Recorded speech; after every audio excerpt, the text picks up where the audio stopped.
I go, such and such, whatever the guy's name was. And he goes, well, who's that? I go, what do you mean? He's worked here for 12 years. You've been here for 5. What do you mean? Who's that? Well, blah, blah, blah. I don't give an F to get to know their names unless they get me in trouble. Welcome to the Canary Report, the podcast where risk leaders, safety professionals, and operational executives come for real-world stories and smarter strategies to keep people safe. I'm your host, Michael Zhao. In each episode, I sit down with exceptional leaders who are transforming how risk and safety are managed. Whether you're a leader of a nationwide EH&S program in a high-risk industry, or you champion workplace safety across 200 retail locations, this podcast is for you. Let's get into it. Welcome to the Canary Report, podcast where risk leaders, safety professionals, and operating executives come for real-world stories and smarter strategies to keep people safe. I am your host, Michael Zhao. Today, joining me is Justin Short. He is a safety director for Kirby Nagelhout. I always have a hard time saying your company name, construction. What Kirby does is they are one of Oregon's leading and most respected general contractors. Got over 200 employees. They have over 75 active projects a year. They do everything from contractor management to general contractor, to being a general contractor to full design build. Their reputation is rooted in quality, safety, disciplined project management across Oregon and Southern Washington. From a Justin perspective, introducing you to him and why we should all pay attention to what this man has to say. He is a very compelling and interesting person. He is a safety executive, started his career in the United States Air Force, and we'll talk about that in the environmental discipline, but also environmental health and safety. He left home in 2012 to go do that and to serve our country, which I thank him for. And he said that he saw many, many of the things throughout his career around rigidity and being overly stringent, and he finds himself in a place now where he's a human first kind of a leader, as we always try to focus on this podcast. He's brought his leadership style from not only the military background, which is so vitally important to understand how well our men and women are trained in the military, but also he brought his own personal leadership style to get to clarity, practicality, and cutting through the noise to get real world safety implemented that is practical and impactful. So thank you, Justin. That was a long intro, but thank you for joining me. Oh, thank you for having me. So as I always do, and and I said to you earlier on today, I am a human first kind of a guy, and I want to understand who you are as a man and who you are as a professional, and that starts with your family. I think that all of us start somewhere, and so tell me about your life growing up, and then your life today. Well, it all started back about 31 years ago, and born in Salem, Oregon. But my earliest memories in Bend, Oregon, which is, I say, used to be the best kept secret, but I think COVID kind of helped reveal the secret of Bend and all the awesome things it has to offer.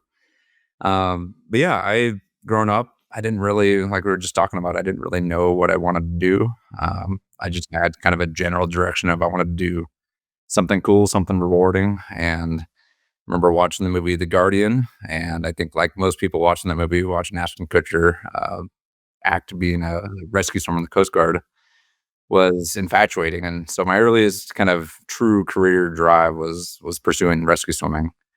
And I'd gone into high school, started playing water polo, started swimming competitively, which was very much in alignment with that profession goal. That is a tough sport, by the way. Good cardio for sure.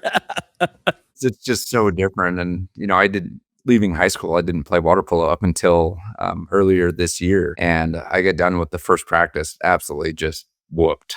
And my wife, gassed. Oh, God. Because there's 18, 19-year-olds fresh out of high school just ripping on us. Sure. And so, no, it was fun. But very rewarding sport, very fun. Yes. But ultimately did it for the goal of the career pursuit.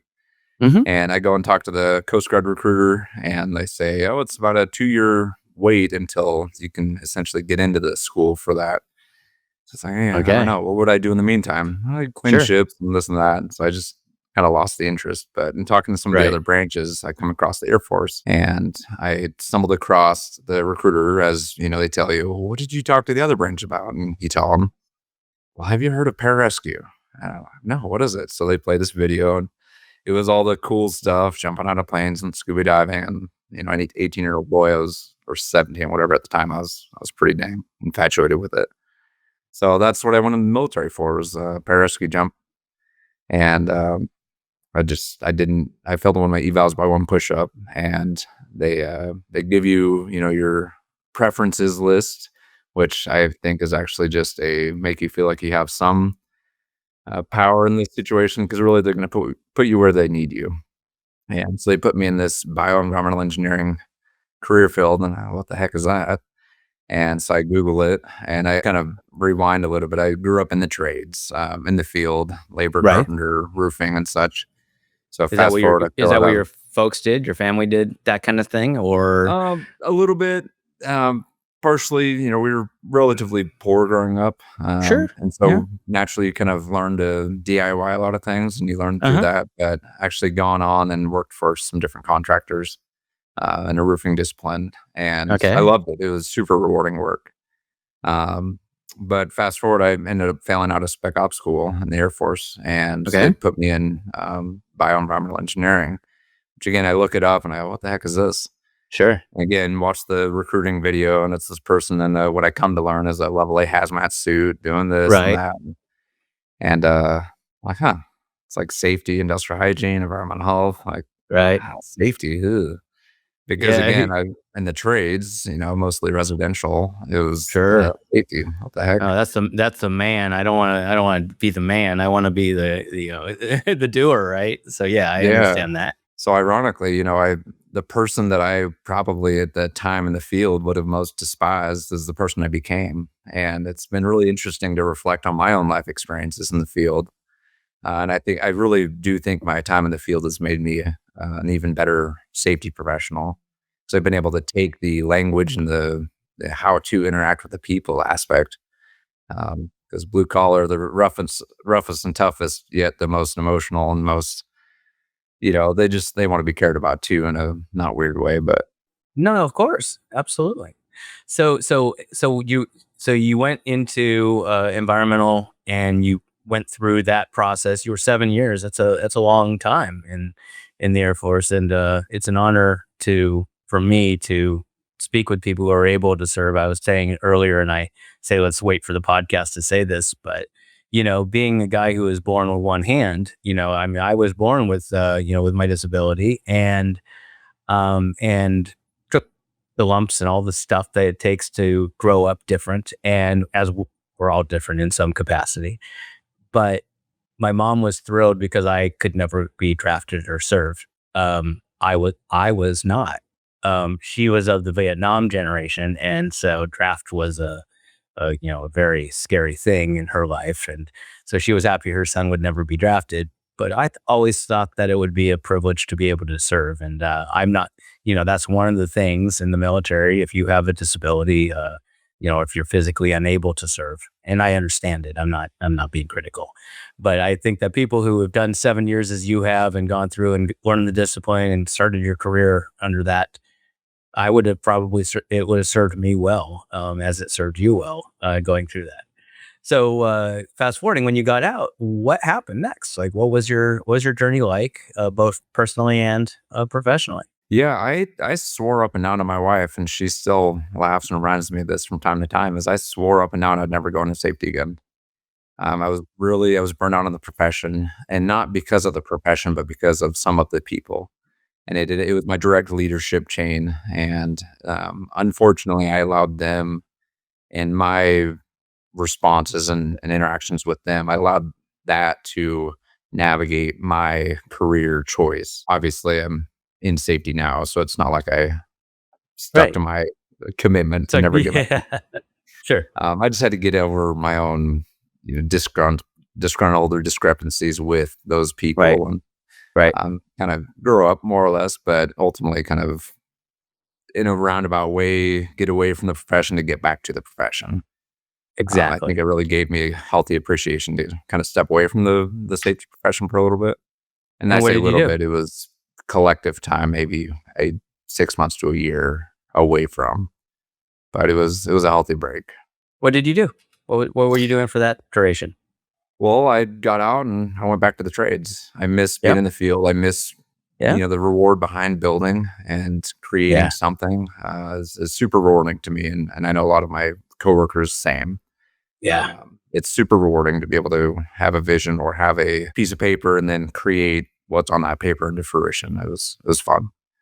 But and while I'm there, we're working this or this commercial development for this GC.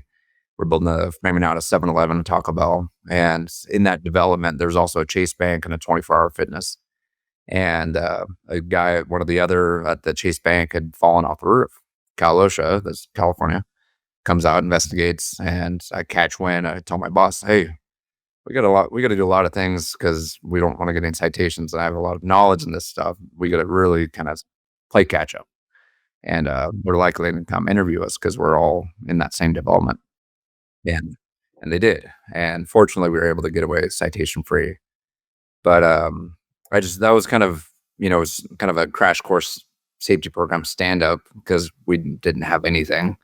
Um, they were residential, kind of dabbling in the commercial world, and as we all know, in the industry of residential is a little bit behind the commercial realm in the safety compliance world. It's very, very difficult to manage residential construction safety. It's very difficult. Portion of the people that don't realize that there's not different regulations for commercial residential. It's the same. It's just not regulated the same Yeah.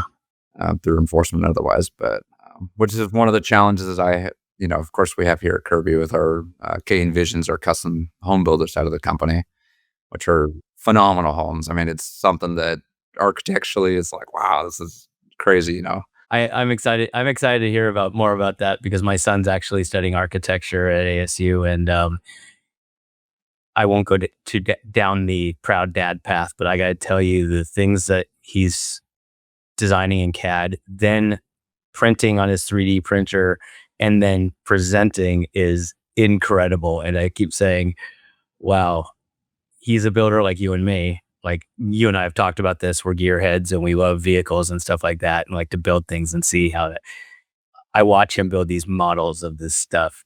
And you're still doing it. I can tell you, like, oh wow, it's amazing stuff. Building is you don't have to be swinging a hammer to enjoy it, and that's why my son likes architecture because he gets to still kind of build, right? Even if he's not swinging a hammer. Sorry, I didn't mean to go off on that tangent, but so in your home division, but you're still at least you have the ground up safety requirement where you're going to be on the site for a duration that's relatively long. Where I find the hardest part, and correct me if I'm wrong, and I don't mean to jump into your story, and we'll continue your story, I promise you, but um, I find that when you have a HVAC or electrical or roofing where it's a relatively short duration, you're going to be in and out. You're going to be there for a week, if on a home, maybe even less. And but you're doing lots and lots of them. Running those programs is much more difficult than all right, we're gonna have staff at this location for the next 9 months. And we can put protocols together around this facility. By the time you get protocols in place, you're done with the job at many of these residentials. So please go. So go ahead, keep going. So you were, you started there. You got knighted into the safety position, as most of us do, as the guy who understood that Cal OSHA was coming, and you needed to stand that up quickly. Yeah, I felt like it would be a complete disservice of having this knowledge and experience and not helping company or whoever, but in that case, company. Because ultimately, we all have the same goal of we all want to make money, we want to go home safe in the same condition or better, and that's no different in the field than everywhere else. But yeah, that was kind of my jump back into safety unintentionally, and I talked previously as I drag race as a hobby and very much a kind of a DIYer and regarding race car fabrication and welding and otherwise, I kind of weld, but I wouldn't say, knowing what I know now, I would never trust the welds previously.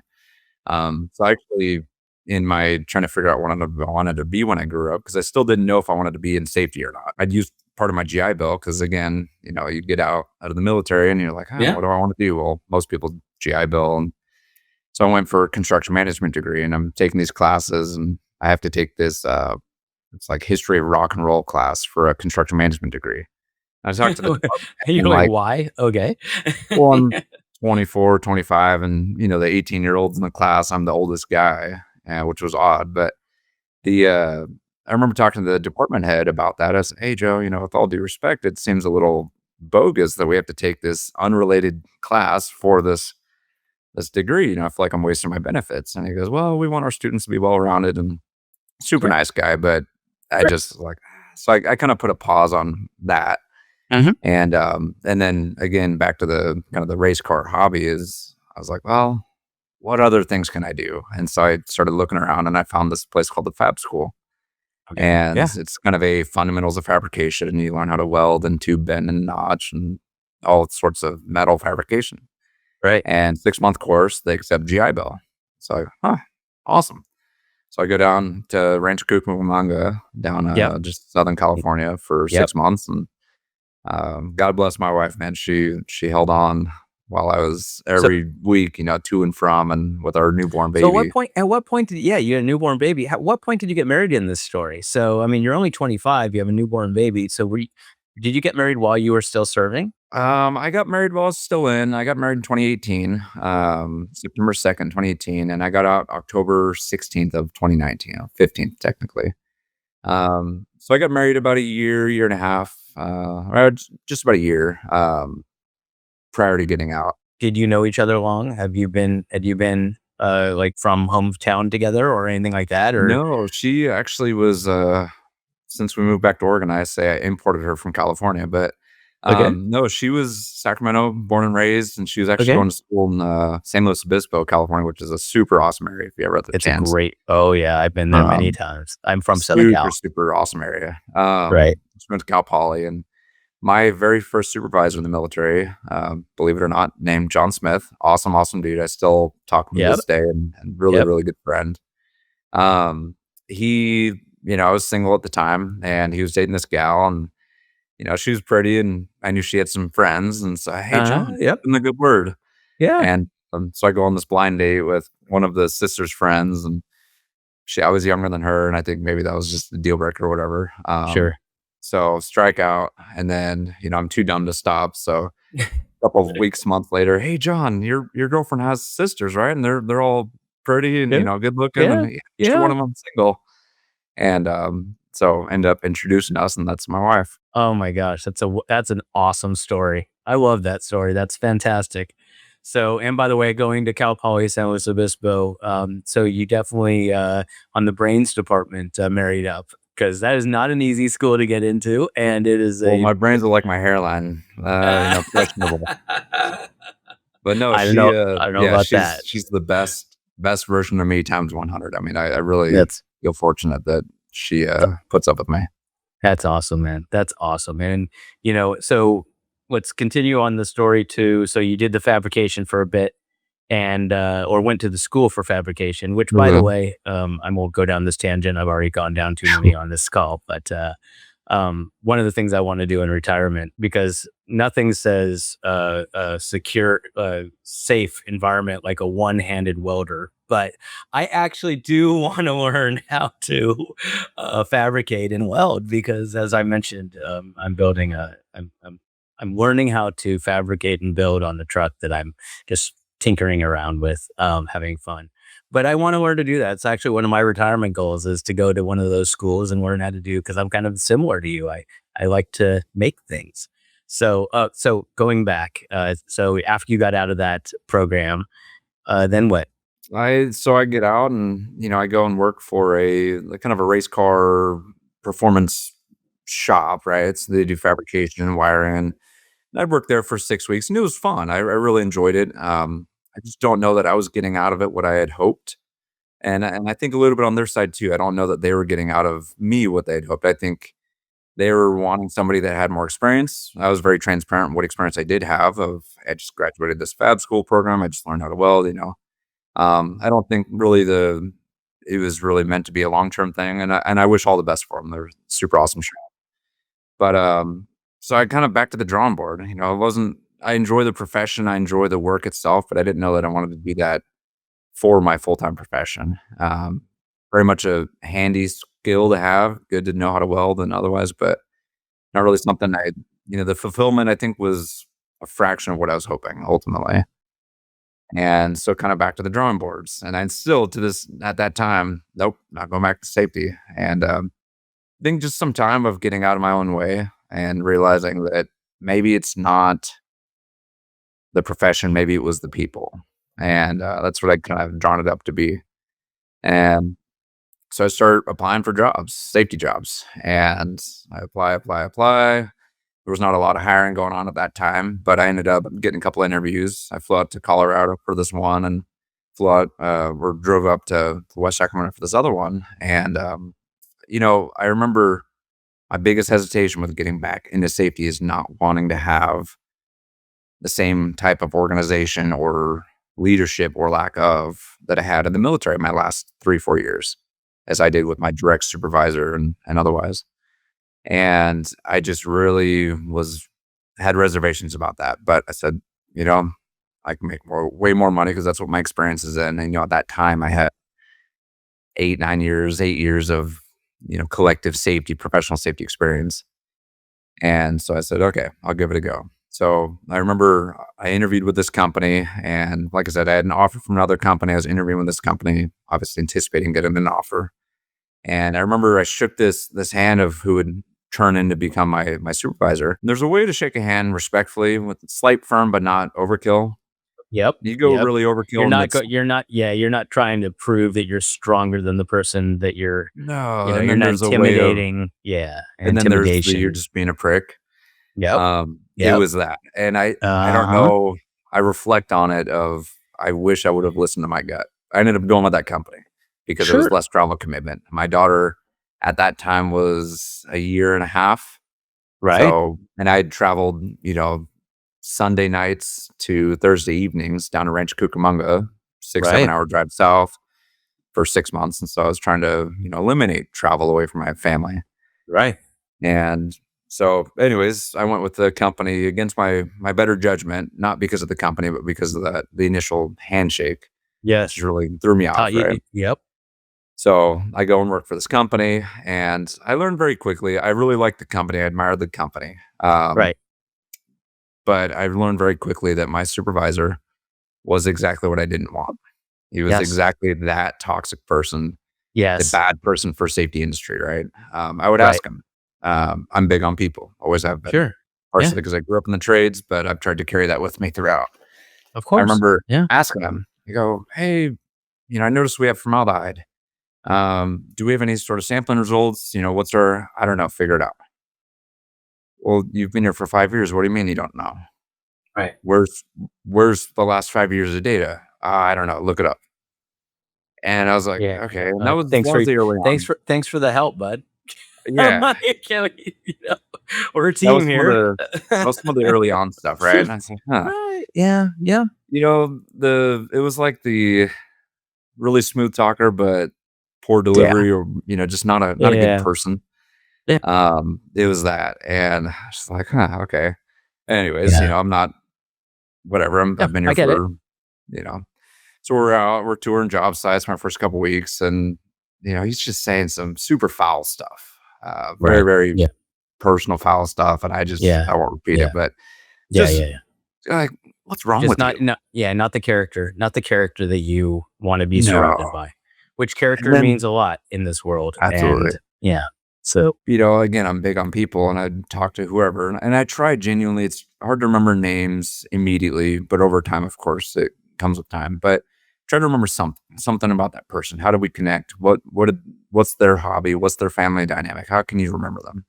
Remember talking to this one gentleman, super awesome guy, been with the company for a lot of years, and I go back and I'm talking to my boss, the nefarious boss, and I go such and such, whatever the guy's name was, and he goes, "Well, who's that?"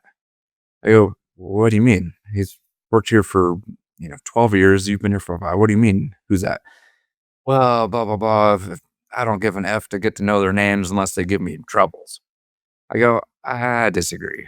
You're not going to be productive. You're not going to succeed. And Those are the ones that the ones that give you troubles. You shouldn't need to, you obviously, it's the ones that are doing everything well that you should really know their names and lift them up. that was his outlook and response is, I don't give an kind of they work for me. And I very much have the opposite approach is I work for these guys and gals. My job exists because of them. And I don't know if it's because came from the field and I can appreciate, No, it's who you are. It's who you are. It's a good thing. yeah. So I had again what I was trying to avoid. I ended up right back in. But you were mature enough at this point to realize it maybe a little later than you wanted to, but that's okay. I mean, that's part of the journey, right? But you realized it. So I assume that you had another opportunity or looked for another opportunity. And is that how you ended up with Kirby?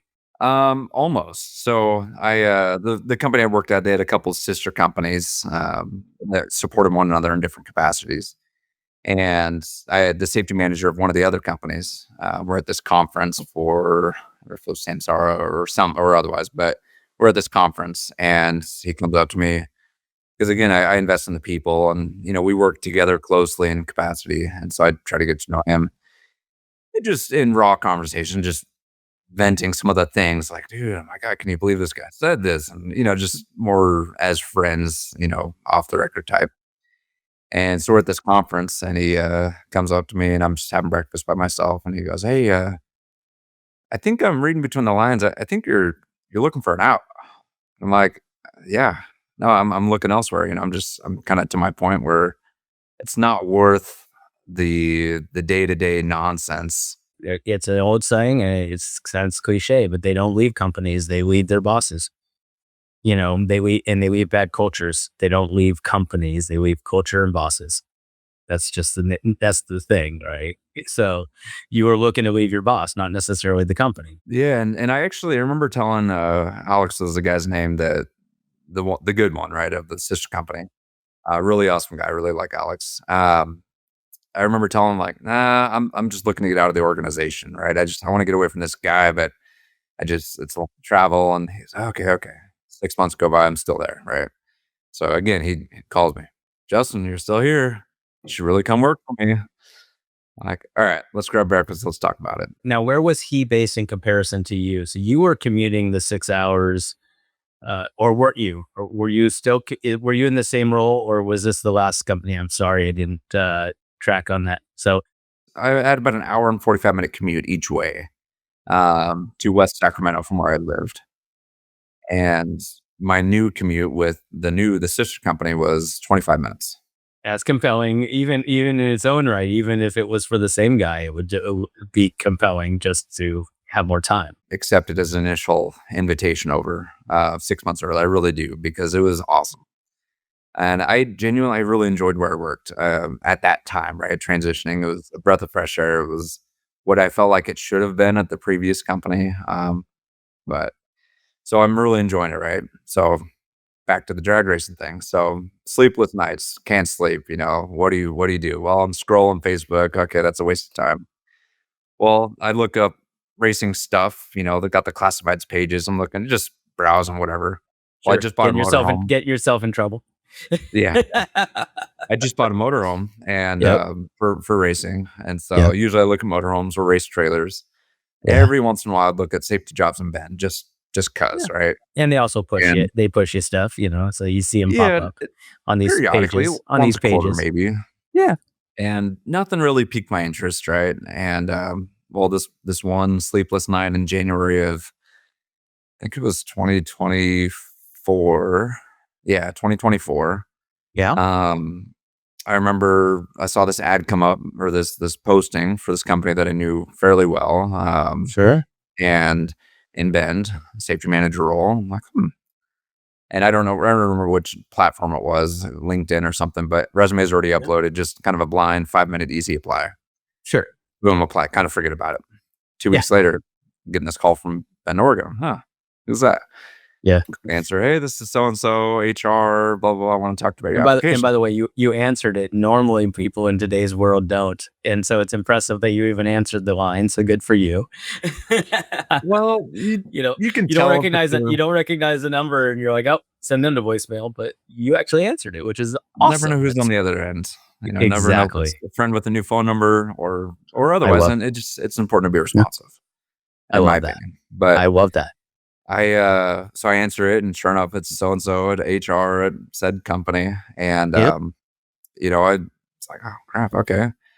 Interview goes initial interview, right? Just kind of the screening, and then Right. okay, if we're interested, we'll talk to you. And they had asked me, when is the earliest you could start? I said, oh, probably June. I'm from Bend, but I live in Sacramento area. I'd have to relocate, sell my Yeah. house, and otherwise Sure.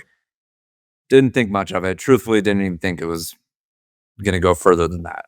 Sure. 2-3 days later, get another call. Hey, it's so and so HR again. Oh, okay. All right. They're Well, we leaning want to do in. an They're interview. leaning in. Okay. Like, Yep. okay. So I, do the interview, and humbly, I feel like I've always been good at interviews. Not the best, but just feel like I can connect with people.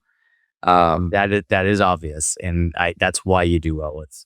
Even in this conversation, you're a very Yeah. personable guy, and that's why you do well with interviews. So they call you, and so how many of these back and forths are happening at this point? We probably had like 3 via phone and then 1 in person, maybe Okay. 4 phone.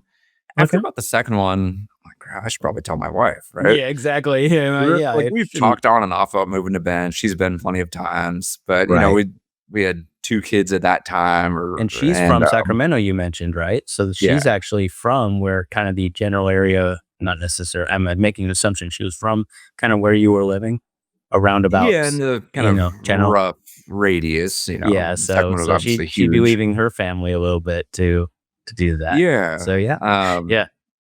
so it was always the goal was always there to move back to Bend. Couldn't do it on hopes and dreams, is how I say it. Had to Exactly. move for a purpose beyond just the passion, right? Right. And, obviously alluding to work.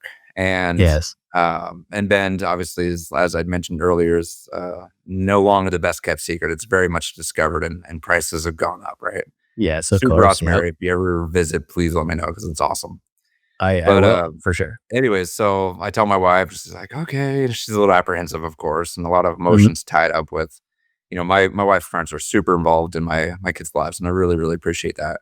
Yeah. And so it's hard to choose to leave that. But at Yeah. that point in time, it was not certain yet. Sure. So, because obviously it still had to be offered, and offer had to make sense and otherwise. So Right. do interview 2, interview 3, 4, whatever. And they Right. call like, hey, we want to take this to the next step. We want to interview in person. Yeah. So I was like, All right. okay. So I had about a year earlier, I was up in Oregon picking up a title for a truck I'd bought. And talking to, so my dad and stepmom own a Subaru repair shop, which Oh, in Bend, wonderful. Oregon, Subarus is one in Oh every yeah. 3 cars.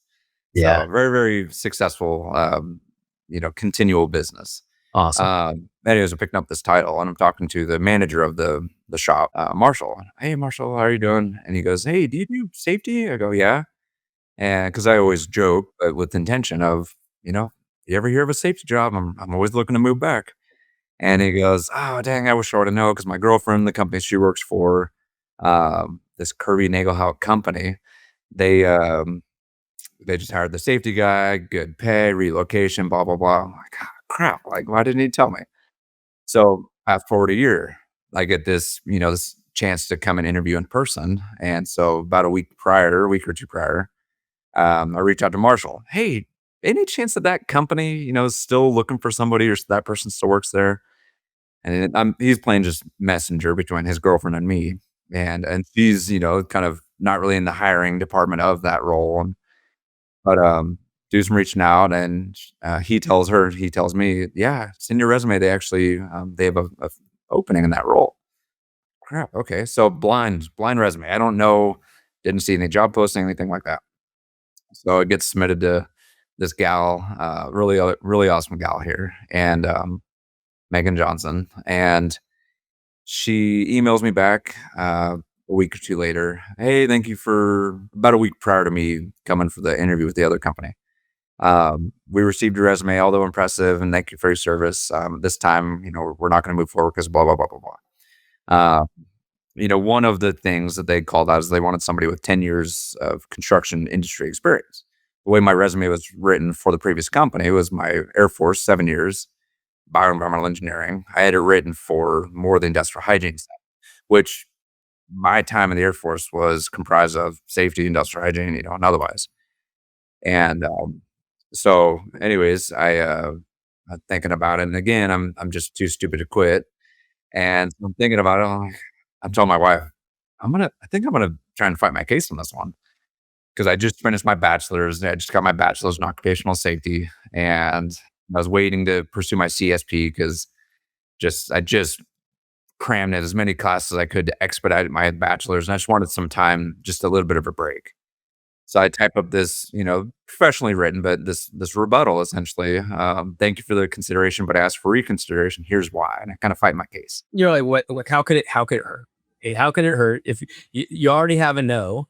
So the only other option would be that change it to a maybe, right? Yeah, and I get this response. Okay, I have a meeting with the hiring manager on Tuesday. I'll get back with you that Tuesday or whatever. Hey, talk to the hiring manager. They actually want to talk to you. Okay, we're in a little bit, right? Maybe. And so fortunately, I ended up, I remember we were heading up in the motorhome, heading up for that interview with the other company. And I had this 9 a.m. interview with this hiring manager here at Kirby, and pull off on this off ramp in Shasta City, California. I'm in the back of the motorhome. Wife and kids are in the front with the dog, and I do this interview from the phone, but from the back of the motorhome. And again, I feel like I do well at interviews, but it's never a guarantee, right? So in the phone interview, I say, I'm actually coming up there. I have another interview with another company in town. I'd love to, at a minimum, come and shake your hand, just say thank you for your time. And I was hoping for an in person interview opportunity, but I was not expecting it. And he says, after talking to you, absolutely, I'd love to meet you. And okay, sweet, we're in, right?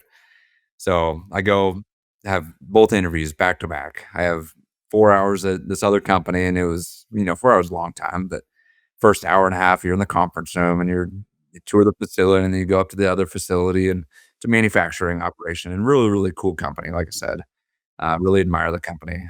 Nozzlers is the company. So if you're a firearms kind of guy, they're the top of the food chain. Yeah, they're well known. I'm in Arizona, so trust me, there's plenty of firearms people around here that will be listening and Yeah, will really, really recognize that. awesome, Yeah. awesome Yep. company. Yes. The team over there that I interviewed with, really, really cool. And so, anyways, I have 4 hours with 4 hours with them. Go to lunch. Yep. I'm in my interview clothes, and I'm eating pizza with my kids and my wife. And I'm okay. Don't get me messy. Okay, I got this other interview, Okay. Yeah. Yeah. and go and do the interview with Kirby. And I pretty much had my heart set on Kirby, but never didn't have an What? offer yet, right? And Well, so I get done with the exactly. Kirby interview, get a call from Nosler. Hey, we want to conditionally offer you, yada yada yada. Say, hey, can I give you can I give an answer on Friday? I'd love to give this other company a chance as well. Yeah, no problem. So, because that's what I was told from the hiring manager. Here's Friday at 5 p.m. at the latest, right? We'll let you know. Sure. And then they say, full transparency, there's somebody else that we're interviewing too. And that's the gut bomb, right? Just like, oh, Of course there is. Of course but there is. okay, But let the that's cards fall always where the I've done my case. part. Let's let the cards fall where they may. Yep. So Friday at 4:59, Yep. Oh my I'm goodness driving gracious. driving my daughter to this daddy-daughter dance, I love it. and my wife's in the passenger seat. I miss those very much. Oh, I'm sure. But, she's in her princess dress and super, Uh-huh. super beautiful, and, Yep. we're driving, and we have about an hour drive.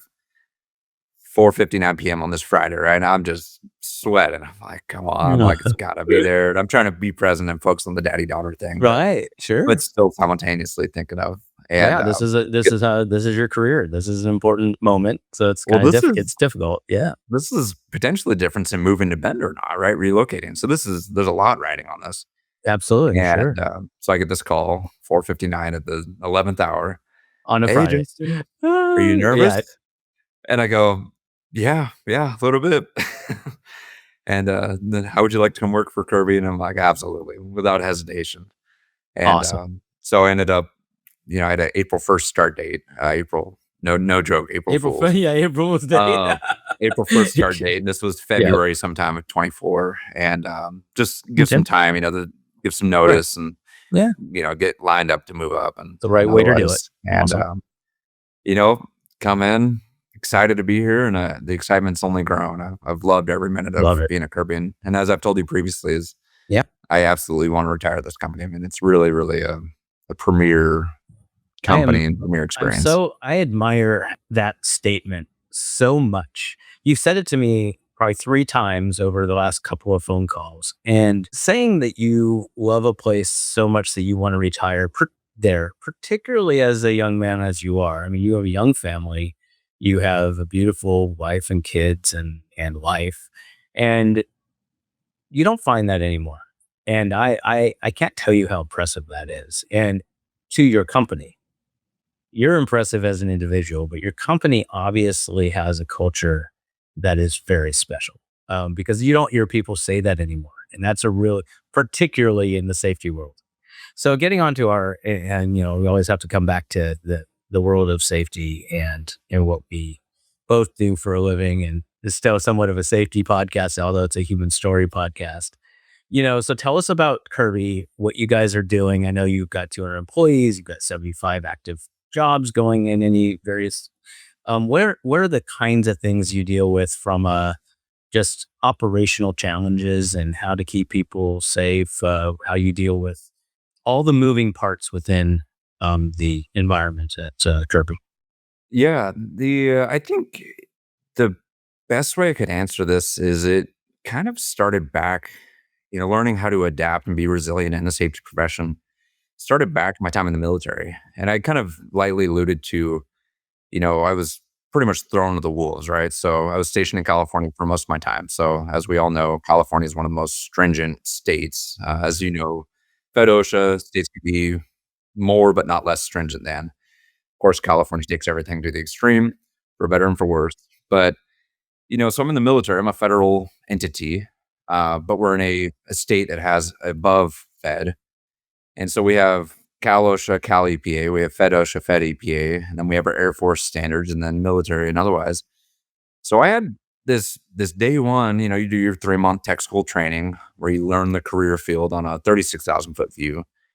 And you go down for the crash course landing, and it's the day one. I'm at Travis Air Force Base, and you on board and do this, that, and the other. But then it's to the wolves, right? So, okay, so we have Cal EPA, Cal OSHA, Fed OSHA, and so I have all these entities around me telling me what and how to do my job.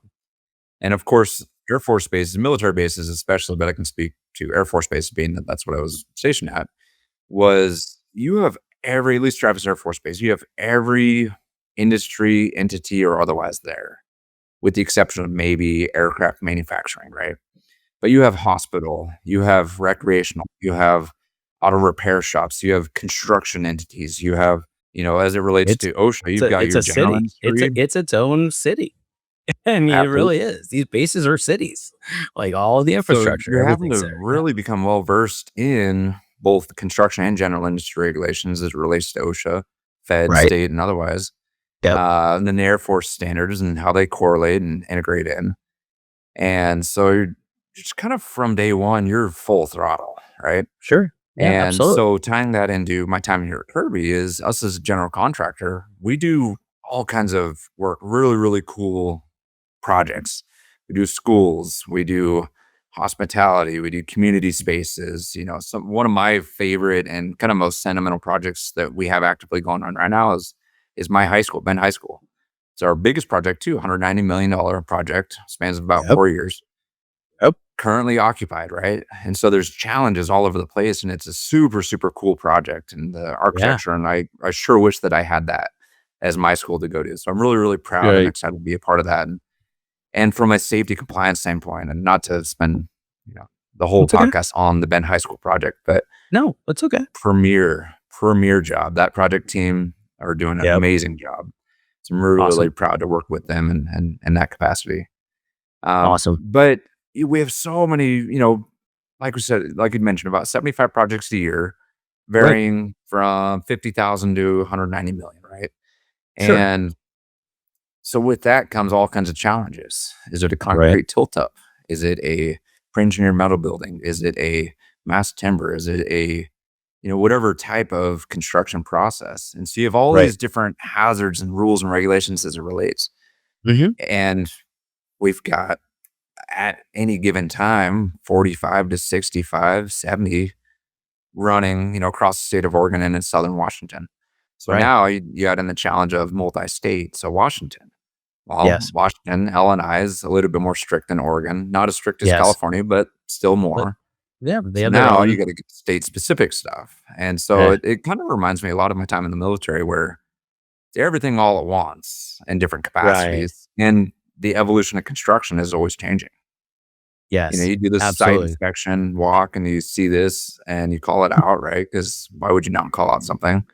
Right. And the superintendent or otherwise, and you know if they're lying or not, of course, but they Of say, course. Yeah. "Yeah, I just fixed that," and then I believe them because, "Oh, this trade moved that because they had to do this, and they didn't put that back or this or that." So the evolution of construction is equally as challenging. Even being squared away, it can change in an instant. Of course. Yeah. Absolutely. And culturally, it's really challenging because they are. I liken construction projects to independent companies because you've got all these subs and all these things, and you're bidding these programs, and so it can be very much a completely different environment than the next one going on down the way, just because of the natural evolution, as you say, of construction. So from a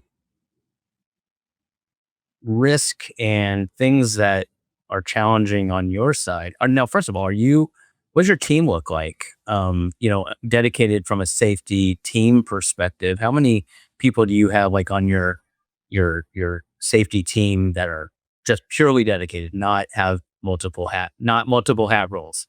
Because of course, every general contractor has their superintendent who also is taking an OSHA 30 or OSHA 10 and is the on site. But like true safety professional, how many folks do you guys have internally? Currently 2, myself and another gentleman. We had 3, and the third was more kind of a solely safety admin, kind of a 50% capacity, helping out as needed and as guided. But true kind of dedicated safety is 2, myself and our safety manager, Rich. And do you have the oversight of like for the training and for even all the annual things like rigging inspections and equipment inspections and all this stuff? Is that also under your purview or is that under a different group's purview? Yeah, as it relates to the safety specific stuff, training, yes, absolutely. And it's a team effort, really. I mean, Rich, I kind of take each experience in my professional journey as an ability to learn and grow and adapt. And one of the things I've been a very big team guy, right? I'm very very team oriented, and that's what I live and breathe. And it's very obvious when somebody doesn't. And that company that I worked for, the nefarious handshake gentleman, the foul has no business in safety, should be very ashamed to be in safety. Anyways, I digress. He he communicated the team, we. His actions showed, well, you need to go do that. And what happened to the we? Where's the team? It's all about him. My wife's my wife's favorite quote is a Maya Angelou quote, which is when somebody shows you who they are, believe them. And you've given it great examples on the handshake, the words versus deeds in that. So I'm sorry, but keep going. So yes, you're a team guy. All that to say, I am thankful for those experiences too, because there's a lot of learning, and I learned and grew as a safety professional, even in an unfavorable environment. Right. Fast forward here, Kirby, Rich, and I rely a lot on Rich for his knowledge. He's been in the industry longer than I. He's got a lot more crane and rigging experience than I do. What good would it be to me, even though I'm his superior and otherwise? What good would it do for me to, Cheers. Yeah. no, it needs to be this way. Rich, what do you think about this? All the time. And he'd probably get tired of me calling, but genuinely, we are a team. And that's how I look at it is I'm not better than him. He's not better than I. We are better together. And ultimately, we owe it again because I believe that we work for our field folks, right? Well, yeah, at the end of the day, we are all on a team. We all have the same goal. Yeah. So, so from an execution perspective, you've got all these different moving parts, all these different places. How do you currently do, you know, you're obviously not able to clone yourselves and be in all these places at the same time, or, and as 200 people, you know, your your team is 1% of the overall headcount. And that's not uncommon, by the way. That's a safety plight. Uh, how do we make sure that everybody is, understanding the reasons behind the mission, and implementing their own safety methodologies that are in aligned with the company's goals. How are you doing it? How are you doing your training and your site assessments, and over supervision and all the stuff everybody who operates a safety program has to deal with? I think the approach that I've taken since I've come at Kirby has been good in essence of I wanted to get the 36,000-foot view starting out, right? Where are we currently? More importantly, I wanted to meet the people. I spent the first couple weeks, and I still spend time getting to know the people. You invest in the people, right? First and foremost. Without the people, none of this happens. And that's very much the culture of Kirby is the people and the relationships. But the initial efforts as it relates to finding how, and then safety program management stuff was where are we? What do we have? What do we need? What do we not have? What is missing? So just getting kind of the rough outline and then prioritizing what needs to be when and why. Is there additional requirements for this training topic or whatever, recurrence training or refresher otherwise? And just building out your I think of it like a construction project, earthwork, foundation, frame. You're building the tiers of the structure, um, so it doesn't fail. And you want to you put the nice finishing touches at the end, right? But you got to have the core there first. And so building out that core and finding out what our core is and what the core needs to be. Um, and again, just dividing and conquering. Hey, Rich, I know that you have a lot of knowledge and experience in rigging. Can you do this training? I would love to learn. Can you teach me something? Right? He comes from the bridge building industry and very heavy rigging and crane work Oh and yeah, yeah. We're super doing we're doing 66 rig inspections for one of our clients right now in nice. in 48 states. Wow. So like, and we're doing it in 30 days, by the way. You can believe that. It's What's pretty taking you guys impressive. so long? I'm just kidding. That's awesome. Oh, I love it. Wow, that's So, impressive. but it is, but it's because our model allows for it. We take people that are rigging trainers. We make sure we know that they know what the heck they're doing, and make that Absolutely. happen. But it's that's the best and worst part about your job is what you described of you're in a hospital in one moment, then you're in a school in another moment, and when you were in the military, and because a base is basically its own ecosystem, and now in what you're doing, you've got spill and spill management, and you've got stormwater, and you've got electrical, and you've got fall protection and confined space below earth, and then state and local and federal.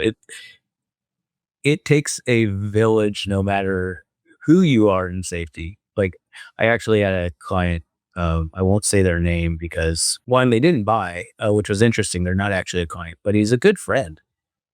And they became pretty arrogant because he goes, I have 300 safety professionals on our team. And I'm like, wow, that's impressive. And I said, how many countries are you in? And he goes, 50. I said, how many employees do you guys have? 380,000. And I said, 300 doesn't seem like enough. He's like, oh, we got it wired. I'm like, okay. And again, by the way, 1%. because that worked out to 1%, just like yours. So you guys have 200 full-time people and you got two people that's generally the number. It's somewhere between 1 and 3% of your head count are going to be your safety folks. And then you have to figure out how to use resources externally to execute other things, right? You really break it down for us being general contractors, we have, 200 people that we employ and pay, right? But across our job sites, we own, or not own, maybe that's not the best word, but we hold ultimate responsibility for everything in those job fences. You say the average job site has, let's just call it 50 people, and we've got, say, 50 of them going on, 2,500 plus the two, right? So, and of course, not being from that company of whatever said subcontractor, and you say, hey, I always try to give the chance if the people who have that ladder that's missing the weight capacity sticker or the cord or whatever thing, minor, major, or otherwise, I try to find who the responsible party is. Right, a lot of subs will put their names on their ladders, the company name. Try to find whoever that foreman is, and of course they give you very passionate responses at times. We'll call it that, but I think it's just in all the approach and the reaction too.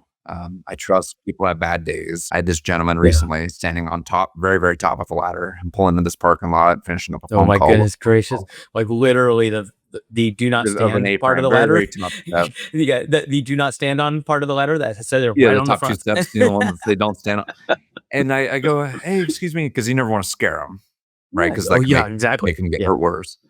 Hey, excuse me, just so you know, you can't be on the top two steps of the ladder. Oh, are you Yeah. going to provide me a ladder? I'm like, no, that's actually on you guys, but just so you know, you're not supposed to be on the top two steps. So, well, this is, he gave me all the whole Oh rundown, yeah. Oh yeah. and he eventually came back and said, "I'm sorry," which I never ask or seek, but it is always Right. nice too when you Of just don't course. react, you don't feed the fire, and then Exactly. they'll usually kind of come around. But Exactly. it's just one of those things. And then with anybody, good or bad, it's the approach and the delivery and the response of Right. will And and and I drastically find change. and I find in that scenario, because you've built that skill of how to communicate, and yeah, he knows he's not supposed to be doing it. And yeah, his reaction's not going to be the best. But if you've done it in a good way and you say, look, at the end of the day, it's for your safety, but it's also if we get a drive by on an OSHA deal, you and I are both going to be in some pretty trouble. Like, let's just take you're disregarding your own safety and your own health, but just, you do know that if somebody that wasn't me came by the badge, you'd be in pretty decent trouble right Absolutely. like, And because they just understand that this. I know it's about your safety and first, but just say self preservation. You'll stay employed if you just don't do that. yeah, you well, know, the accountability yeah, goes both ways too, right? yeah, I right, remember this I was doing this job walk with our workers' comp carrier as a safety consultant. Awesome yep, guy, super knowledgeable, and I try yep, to showcase the good things we're doing. And I sure, don't hide things. I don't pick a job site because one's better than the other. It's right, what have we right, not gone and seen? How can we get the yep, most benefit out of this? Make the most use out of the time. yeah. And walk past this gentleman standing on the mid rail on a scissor lift. Oh And I was a little Jesus, bit harsh in how hey, you need to get yeah, down. yep, And later I circled back because I was thinking about it, right? I was like, that's yeah, kind of harsh on that one. yeah. That was a I tough one. came Yeah, back and hey, I told the guy, hey, I just want to apologize. I came off a little bit harsh. I just saw it. I reacted, and I'm sorry that I was a yep, little bit harsh on that.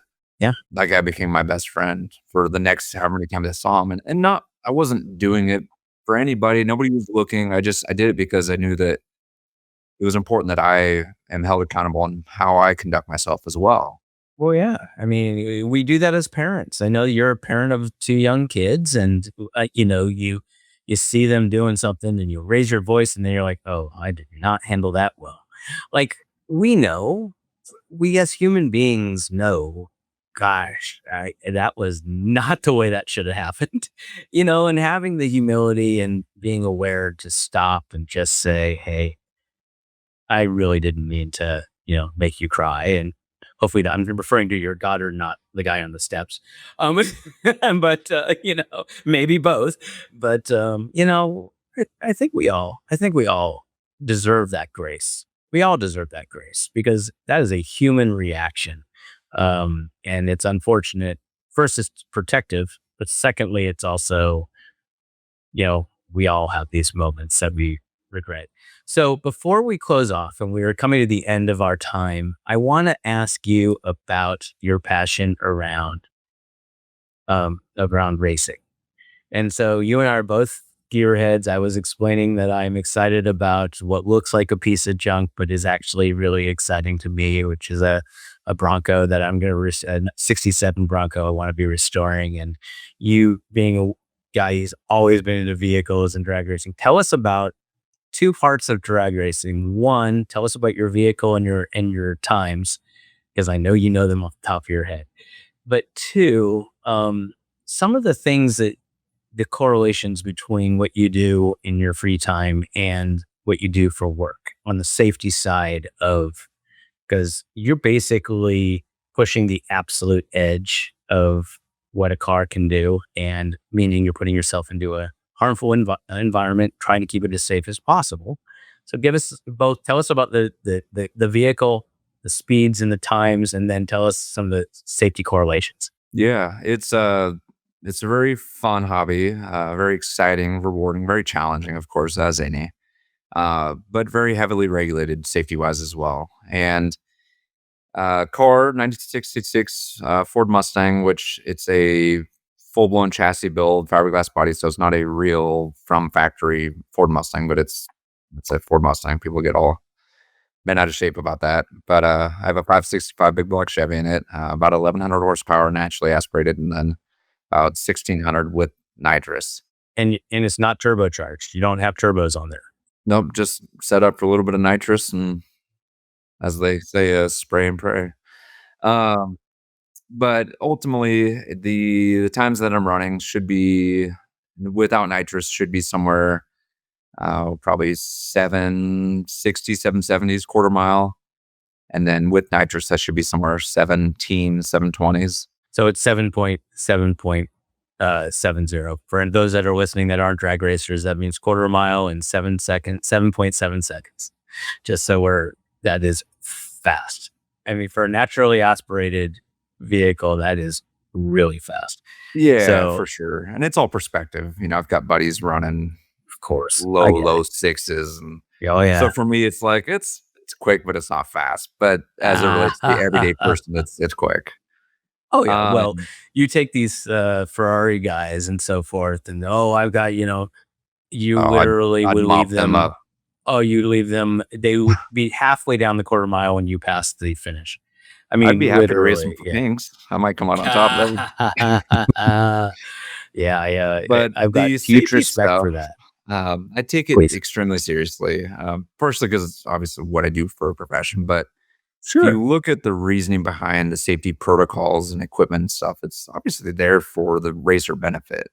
There's enough Right. data behind drag racing wrecks and otherwise that back the benefit behind the safety. So why would you not Sure. use it, right?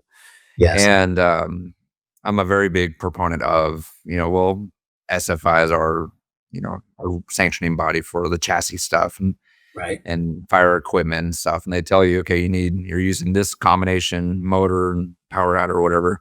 You need Hmm. this many layer fire suit. So I have to run a Okay. 15-layer fire suit, pant and Okay. jacket, 5-layer shoes, 5-layer gloves, to wear a head and neck restraint system, obviously helmet, Yep. window net. My chassis has to be started up to X amount, whatever.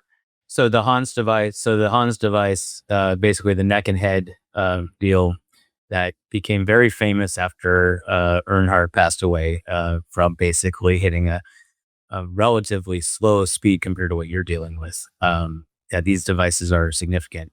So you basically have your helmet, your Hans, your neck controls. You've got your harness as far as your 6 point seatbelt. I imagine 7 point. 7 point. Yeah, yeah, you're right. Yeah, Well, it 7 point. was 5, but Right. new rules and regulations for the categories upgraded it to a 7. Got it. Have you? No, I excuse hate me, 6 point. It's a new rule, but 6 point is the new six one. 6 point. Yep. And so from a practical perspective, I'm going to ask: have you had to use them? Have you crashed? I've not, fortunately. Good, good. That's wonderful. Part of it, I'm glad to hear that. the power is there, the opportunity is there, but respect the track, respect the car, respect my ability as a driver. I'm Yeah. not trying to be a hero. Yep. I'm not racing for a big enough amount of money that is worth wrecking the car or my life. Sure. It's just not worth it, genuinely. There was Yeah. a moment I had a 64 Chevelle that I raced for a couple years. Fun car, loved it. I was Yeah. running what would be the equivalent of like an 850. So just about Okay. just less than a second slower than what I will be in this Mustang. Sure. And I get out of shape, car gets loose. I'm looking Mhm. 45 degrees looking at my opponent, which I Yep. should be looking straight. Yes, you And should. I'm Yep. looking at him heading that direction. I let out of it because I'm just not. I already Good. lost, right? It's not like I'm going to win the round, and what are you going to Should win You ultimately? should let out of it anyways, by the way. Right. But but we both But know that a racer, that you would always be. Am I still in front before you went off? it's just having the humility Yes. to it's Yes. okay to lose. I hate losing. I'm a good sport, but I'm a bad loser. I'm extremely competitive in everything I do. But ultimately, what is worth the risk, right? Exactly. Well, you've got a beautiful family and a life that you've built that is absolutely wonderful. And I want to thank you so much, Justin. This has been one of my favorite conversations. We touched on so many subjects, and you are an amazing human. And your company, I hope you do retire from there, and I hope that they appreciate how much you bring to the table. And I know that they do. So thank you again. I wish you a wonderful this will probably come out after the holidays, but I'm still going to say I hope you had a wonderful Christmas and holiday season. Oh, thank you, and thanks so much for having me. And it's a privilege to be able to speak my experiences, and hopefully they help somebody. They will. If not, give them a good laugh. But You know what? At the end of the day, we're all human beings wanting to understand people's stories. So thank you and have a great weekend. thank you. That's it for today's episode of the Canary Report. If this conversation helped you reframe how you think about risk and safety, please do me a favor. Hit subscribe, leave a review, and share it with somebody who needs to hear it. We're building a new category of safety and risk leadership, one that's faster and smarter. Leaders who aren't just empowered by tech, but whose wisdom is accelerated by it. To learn more about how Yellowbird's cutting-edge platform is empowering leaders to solve workplace safety and risk challenges faster, smarter, and at scale, visit goyellowbird.com. Don't forget to subscribe to our Spotify, Apple Podcasts, and Yellowbird pages to stay up to date. Until next time, lead with clarity, know first, and act fast.